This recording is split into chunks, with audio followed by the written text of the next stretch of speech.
여러분 안녕하십니까? 6월 11일 JCN 모닝뉴스입니다. 화물연대 파업이 닷새째 이어지고 있습니다. 울산도 산업 현장 곳곳에서 차질이 빚어지고 있는데요. 수출과 직결되는 컨테이너 터미널엔 들어오고 나가는 화물이 아예 끊겼습니다. 보도에 구현희 기자입니다. 울산 신안 컨테이너 터미널입니다. 평상시 하루 평균 1,400여 개의 컨테이너를 처리하지만 지난 7일부터 들어오고 나가는 화물이 모두 끊겼습니다. 컨테이너를 실어 나르는 화물차는 한 대도 없고 컨테이너를 두는 공간도 60% 정도만 찬 상태입니다. 이 터미널 화물의 90%가 수출 물량인데 수출 화물 반입 자체가 안 되다 보니 장기화될 경우 선적 작업이 멈출 수도 있습니다. 울산에서는 물류 운송을 방해하던 화물연대 간부 1명이 구속된 가운데 셧다운 위기에 내몰린 공장에 원료를 운송하기 위한 호송 작전이 펼쳐졌습니다. 어제 오후 2시쯤 울산 석유화학단지 내 한 화학 공장에서 또 다른 화학 공장까지 원료를 실은 탱크로리 4대가 경찰의 호위 속에 무사히 도착했습니다. 하지만 이미 석유화학단지 전반에 셧다운 위기가 고조된 상태입니다. 그러니까 원료가 들어와야 제품을 만들고 제품을 만들어야 수출 같은 경우도 계약이 돼 있는데 지금 보내야 되잖아요. 보내지도 못하고 원료가 안 들어오면은 생산을 또 못하는 거죠. 현대차 울산 공장도 생산 라인이 가다서기를 반복하며 모든 차종에서 생산 차질을 빚고 있습니다. 완성차를 외부 적치장으로 옮기는 탁송 작업에 일반 직원들까지 동원되고 있습니다. 화물연대가 단체 행동으로 자동차 부품업체의 공급을 막고 있고 자동차 생산에 차질을 초래하게 하는 것은 우리 자동차 부품업체들이 생존권을 위협하는 것입니다. 자동차 부품업체들도 차량을 구하지 못해 직원들이 직접 회사 차를 몰고 새벽까지 납품하고 있습니다. 회사 자차 가지고 있는 5톤 2대하고 1톤 포터 차량 2대로 14대를 지금 커버하려고 하는데 택도 없죠. 사람들이 뭐 하루 이틀이야 밤새지만 3일 4일 가면 이제 지치죠. 화물연대는 주요 항만 출입구와 사업장에서 계속 집회를 이어갈 것으로 보여 사태가 장기화될 경우 울산 산업 전반에 타격이 불가피할 것으로 보입니다. JCN 뉴스 구현입니다. 울산경찰청은 지난 7일부터 시작된 화물연대 파업과 관련해 파업 참여자들이 운송을 방해하는 행위에 효과적으로 대응하기 위해 물류수송특별보호팀을 운영한다고 밝혔습니다. 물류수송특별보호팀은 운전자들이 안심하고 운행할 수 있도록 교통사이카와 순찰차 등으로 화물 차량의 앞뒤를 보호하며 에스코트하는 방식으로 운영됩니다. 울산경찰청은 지난 7일 이후 12차례에 걸쳐 45대를 에스코트했으며 필요할 경우 112로 요청하면 된다고 밝혔습니다. 민선 7기 핵심 사업인 부의식 해상풍력 사업과 관련해 부정적인 입장을 보여왔던 김두겸 울산시장 당선인이 다소 전향된 입장을 밝혔습니다. 김 당선인은 지난 9일 울산시청에서 송철호 시장과 덴마크 풍력발전 전문기업인 베스타스 임원진과 가진 간담회 자리에서 해상풍력단지 부품 조달을 위한 선박이 드나들 수 있는 부도와 작업증을 찾겠다고 밝히는 등 긍정적인 입장을 보였습니다. 또 대선 과정에서 표출됐던 해상풍력 반대 입장에 대해서도 울산 발전을 위해 실질적으로 어떤 효과가 있는지 전반적으로 다시 검토해보겠다고도 밝혀 부의식 해상풍력 사업의 지속적인 추진 가능성이 큰 것으로 전망됩니다. 민선 8기 울산시를 이끌게 된 김두겸 울산시장 당선인의 인수위가 다음 주에 출범합니다. 오늘 기자의 눈에서 자세히 살펴봤습니다.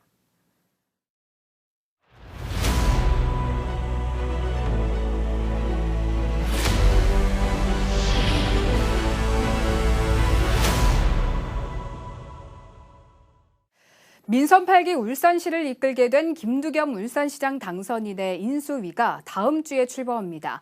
울산시의회는 22석 가운데 21석을 국민의힘이 차지했는데요. 집행부와 협치가 기대되고 있지만 거수기 의회가 될 수도 있다는 우려도 나오고 있습니다. 대부분 기초의회들도 상황은 비슷한데 또 집행부와 갈등이 예상되는 곳들도 있습니다. 김영환 기자와 얘기해 보겠습니다. 자, 먼저 인수위 얘기부터 하죠. 13일 출범을 앞두고 구성이 완료됐죠? 네, 민선 8기 인수위원회가 구성을 완료했습니다. 인수위는 3개 파트로 구성이 됩니다. 먼저 12명의 인사들로 구성되는 인수위원회입니다. 그리고 75명으로 구성되는 자문위원단이 있고요. 네. 공무원 8명으로 구성되는 시정미래기획단도 운영이 됩니다. 네, 이 인수위원회는 어떤 인사들로 꾸려졌습니까? 안효대 전 국회의원이 위원장을 맡았고 임상진 전 상수도사업본부장이 부위원장에 위촉됐습니다. 또 윤두한 전 국회의원과 김재익 당선인 선대본부장, 강용식 전 새누리당 울산시당 사무처장 등이 참여를 하고 있습니다. 네, 이 울산에서 국회의원을 했던 정몽준 아산재단 이사장 계열의 인물들의 약진이 눈에 띄는데요. 네, 정몽준 이사장이 울산 동구에서 13대부터 17대까지 국회의원을 지냈는데요. 네. 당시 정몽준 의원의 사무국장 출신인 안효대 전 국회의원이 인수위 위원장을 맡게 됐습니다. 또 안효대 전 의원의 사무국장이었던 김창민 국장, 그리고 백무선 전 정몽준 국회의원 협의회장이 인수위에 포함이 되면서 정몽준 계열 인물들의 약진이 눈에 띄고 있습니다. 네, 이 인수위 명단을 들여다보니까 과연 전문성이 있는 인물들인가라는 의구심이 드는데요. 이 실무형 인수위가 과연 되겠습니까? 네, 인수위원 중에 국회의원 사무국장 출신들도 많고 정당인 또 전직 국회의원도 2명이나 포함이 됐습니다.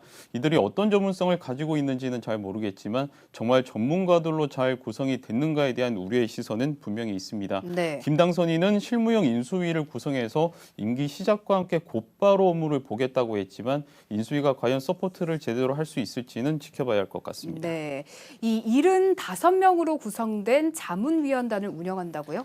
네, 김 당선인은 인수위의 전문성 봉합을 위한 차원으로 자문위원단을 운영하기로 했습니다. 예. 차이완 울산 상공회의소 부회장과 이준희 한국노총 울산본부 의장, 한봉희 울산시 상인연합회장을 비롯해서 대학 교수와 기업인, 정당인 등 75명의 자문위원단을 구성을 했습니다. 자문위원단은 정책과제를 발굴해서 인수위에 제안을 할 예정인데요. 이 자문위원단 운영에 대해서 시민들과 함께 만들어가는 시정을 펼치겠다는 의지라고 당선인 측은 설명을 하고 있습니다. 네. 자문위는 인수위 기간이 끝나도 해체가 되지 않고요. 민선 8기의 정책 자문기구 역할을 할 것으로 보입니다. 네, 그리고 시정미래기획단은 공무원들로 구성이 되죠? 네, 울산시청 공무원 8명으로 구성되는 조직이 이 시정미래기획단입니다. 4급 1명, 5급 1명 등 8명의 공무원들이 인수위원회를 지원을 하게 됩니다. 네, 이 당선인의 공약을 어떻게 이행할 것인지 집중적으로 검토가 될 건데 무엇보다 민선 7기 핵심 사업들이 계속 추진이 될지 가능한지 이게 중요한 문제 같은데요. 네, 김두겸 당선인은 이미 여러 차례 부유식 해상폭력과 부울경 메가시티에 대해서 부정적인 입장을 밝혀왔습니다.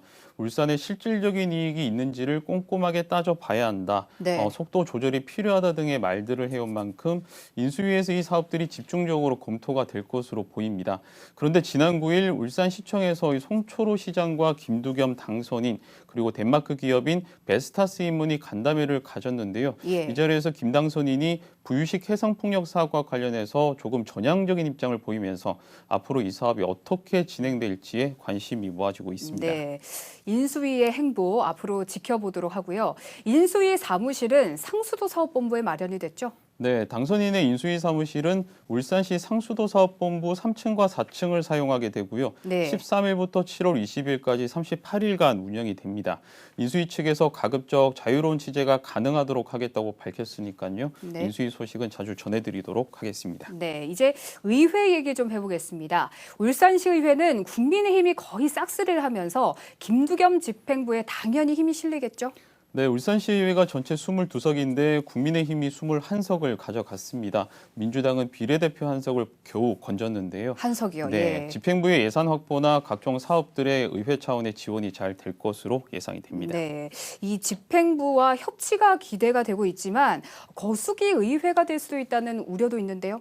네, 시의회가 시민의 대의기관으로서의 역할을 하지 못하고 집행부의 거수기 역할을 할 수도 있다는 우려의 시각이 분명히 있습니다. 예. 집행부에 대한 적절한 견제 역할, 그리고 시민의 소중한 세금으로 만들어진 예산을 얼마나 잘 심의하는지, 또 산하 기관장들의 인사청문회를 꼼꼼하게 잘 진행할 수 있을지를 지켜볼 필요가 있을 것 같습니다. 네, 이 중구와 남구, 울주군 의회도 국민의힘의 의석이 과반 이상이기 때문에 상황이 비슷해 보이는데 동구와 북구가 사정이 좀 다르다면서요? 네, 동구의회는 국민의힘이 4석, 민주당 2석, 진보당 1석으로 국민의힘이 과반을 차지를 했습니다. 네. 하지만 구청장이 진보당의 김종훈 당선인입니다. 아무래도 진보당 출신 구청장의 여러 사업들에 동구의회가 제동을 걸 확률이 높아 보입니다. 네, 이 북구 같은 경우는 박천동 당선인이 국민의힘인데 의회는 야당 수가 많은 거죠? 네, 총 9석인 북구의회는 국민의힘이 4석, 민주당도 4석으로 의석수는 같습니다. 그런데 진보당이 1석을 차지하게 됐는데요.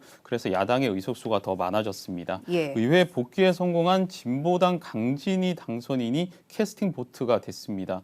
진보당이 국민의힘보다는 민주당과 연대를 이룰 가능성이 유력해 보입니다. 아무래도 북구의회는 초반에 의장당 구성부터 상당한 갈등이 발생할 것으로 우려가 되는데요. 예. 또 구청장의 공약과 사업 추진, 예산 확보에도 우려의 시각이 있습니다. 네, 의장단 얘기가 나왔으니까 울산시의회 의장단 얘기 잠깐 하고 마무리하죠. 8대 시의회 의장은 누가 됩니까? 네, 4명이 물망에 오른 상태입니다. 재선 연임에 성공한 안수일 의원과 이번에 다시 복귀에 성공하면서 3선이 된 김기환, 이성용, 강대길 당선인의 이름이 거론이 되고 있습니다. 예. 보통 다수당에서 이 선수와 나이로 정하는 것이 관례이긴 한데요. 안수일 의원의 경우에는 민주당이 다수였던 7대 시의회에서 고군분투해왔던 만큼 우선권을 자신에게 주는 것이 당연하다는 입장을 보이고 있습니다. 네. 크게 드러내지는 않고 있지만 물밑 경쟁이 치열하게 펼쳐지고 있는데요. 자체적으로 조율이 되지 않을 경우에는 국민의힘 울산시당 차원에서 교통정리를 할 수도 있습니다. 6월 27일에 의장단과 상임위원장 후보자 등록이 시작이 되고 예. 7월 7일 본회의에서 결정이 될 예정입니다. 네, 의회가 그동안 자리 싸움에 매몰이 되면서 볼썽사나운 모습을 보였는데 이번에는 그런 모습을 보이지 않았으면 좋겠습니다. 여기까지 하죠. 김 기자 수고하셨습니다. 7대 울산시의회가 어제 본회의를 끝으로 4년간의 의정 활동을 마무리했습니다. 7대 의회는 여야 협치가 실종되면서 볼썽사나운 모습을 보였지만 역대 의회 가운데 가장 활발한 의정 활동을 펼쳤다는 긍정적인 평가도 있습니다. 김나래 기자가 보도합니다. 7대 울산시의회 여야는 지난 2020년 6월 후반기 원구성 과정에서 크게 충돌했습니다. 고성과 욕설, 몸싸움까지 벌어졌습니다. 그만해라! 그만해라! 지난해 연말에는 KTX 역세권 행정사무조사 특위 구성 과정에서 또 여야가 충돌했습니다. 말도 많고 탈도 많았던 7대 울산시의회의 의정활동이 막을 내렸습니다. 지난 4년 일하는 과정에서 빚어진 상처와 아픔이 있었다면 너그럽게 이해해 주시기 바랍니다.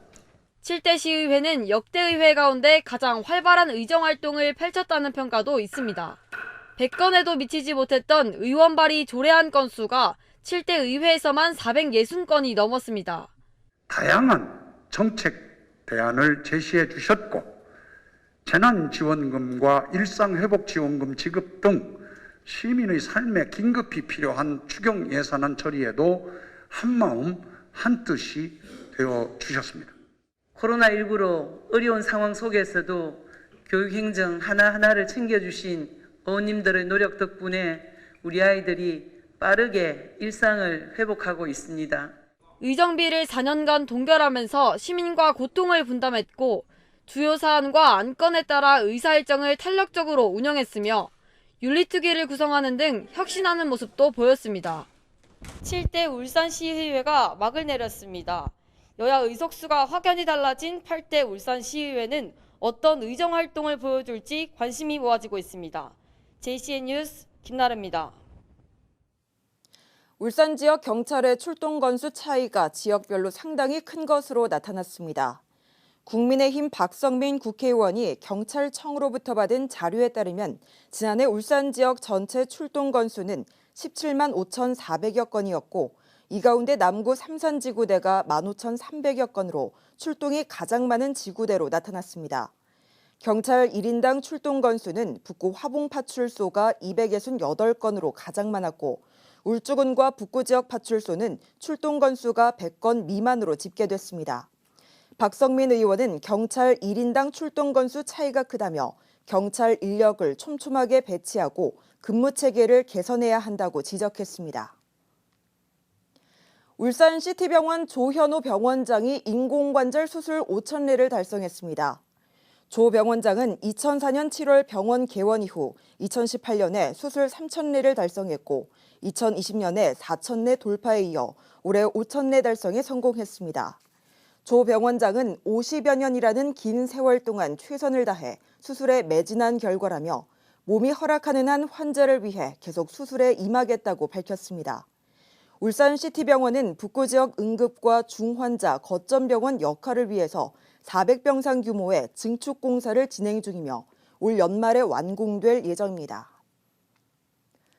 2살 딸을 굶겨 숨지게 한 20대 친모와 계부에게 검찰이 무기징역을 구형했습니다. 검찰은 어제 울산지법에서 열린 결심 공판에서 방임과 학대로 아이들에게 영양실조를 겪고 2살 여아는 배고픔에 개 사료를 먹기도 하는 등 가늠하기 어려운 고통 속에서 생을 마감해 엄벌이 불가피하다며 무기징역을 선고해달라고 재판부에 요청했습니다. 이들에 대한 선고 공판은 다음 달 22일 울산지법에서 열립니다. 신고를 무시하고 운전하다 보행자를 치어 숨지게 한 시내버스 운전기사에게 벌금형이 선고됐습니다. 울산지법 한윤옥 부장판사는 교통사고 처리 특례법 위반 혐의로 재판에 넘겨진 50대 A씨에게 벌금 1,000만 원을 선고했습니다. A씨는 지난해 11월 시내버스를 운전하던 중 보행자 신호가 들어온 것을 보지 않고 우회전을 하다가 횡단보도를 건너던 60대 보행자를 치어 숨지게 한 혐의를 받고 있습니다.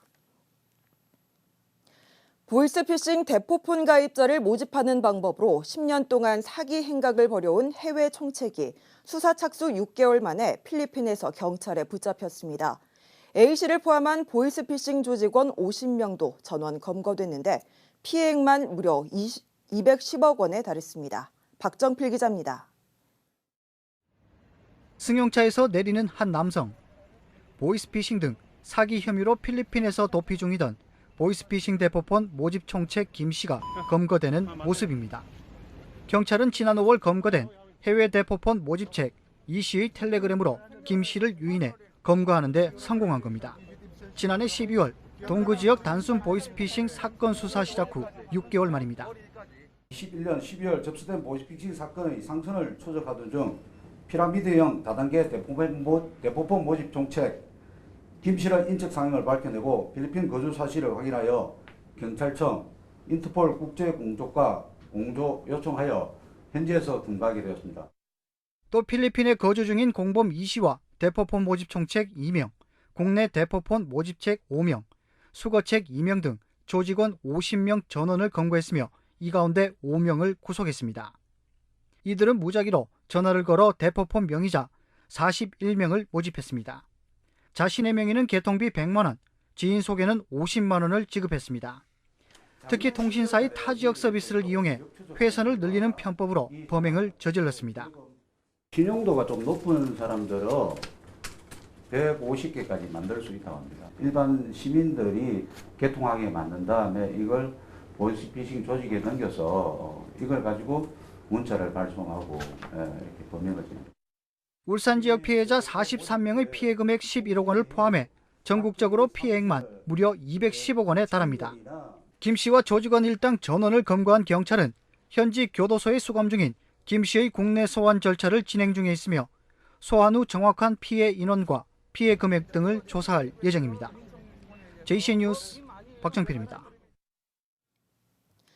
울산시 교육청이 유치원 유아를 대상으로 우리 아이 마음토닥 심리치료 상담 지원 사업을 실시합니다.